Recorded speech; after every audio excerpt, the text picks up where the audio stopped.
Bonjour, je suis Aurélie, conseillère en naturopathie certifiée.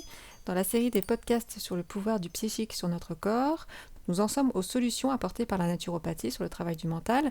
Nous avons vu dans les derniers podcasts les techniques par la méditation.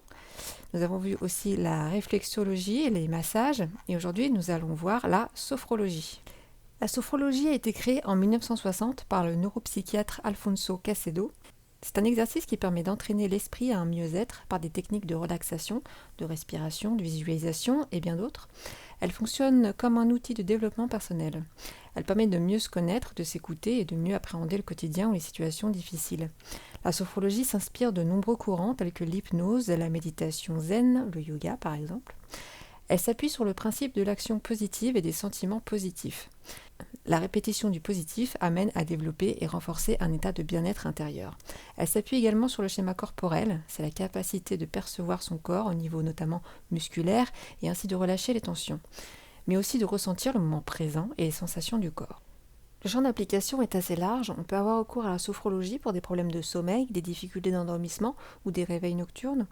On utilisera des techniques de respiration pour créer une détente et une technique de futurisation pour préparer sa nuit sereinement et ainsi travailler sur les angoisses d'aller se coucher qui sont souvent la cause des mauvais sommeils. Les problèmes de stress peuvent aussi être gérés par la sophrologie, aussi bien les stress du quotidien, les petites contrariétés, soulagés par un apprentissage du lâcher-prise et le contrôle des émotions, et aussi pour le stress professionnel. Surcharge de travail, changement d'organisation, burn-out sont des problèmes qui peuvent être allégés en préparant la personne à surmonter les moments importants. Elle peut aussi être utile aux managers pour bien gérer leurs équipes et leur cohésion. La sophrologie peut aussi être recommandée lors de la préparation à la naissance. Dans un premier temps, elle accompagnera la future maman dans l'acceptation des changements physiques et les désordres associés.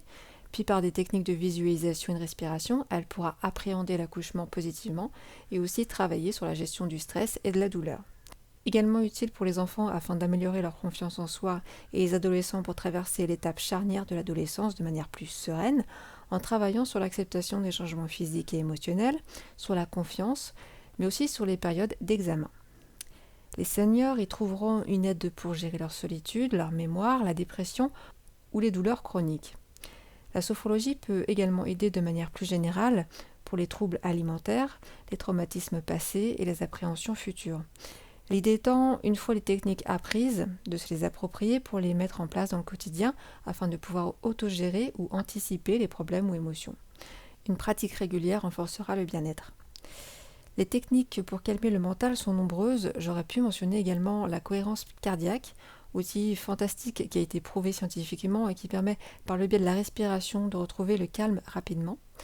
La technique de l'EFT, Emotional Freedom Techniques, qui consiste à tapoter sur des points spécifiques des méridiens pour aller soulager un état mental et libérer les émotions. Toutes les techniques de respiration sont autant de techniques pour gérer son mental. La naturopathie rassemble ce savoir-faire mais aussi des outils issus de la nature pour nous aider à accompagner ces techniques. En complément, nous trouverons les plantes qui regorgent des principes actifs ainsi que les cristaux, une mine d'or de bienfaits pour le corps et l'esprit. Et c'est ce que nous verrons dans un prochain podcast où on abordera donc les outils de la naturopathie et on commencera par la phytothérapie et la gémothérapie. En attendant, je vous souhaite une belle journée. Si vous avez des questions ou des remarques, n'hésitez pas à les laisser en commentaire. J'y répondrai bien sûr avec plaisir. Et en attendant, je vous dis à bientôt.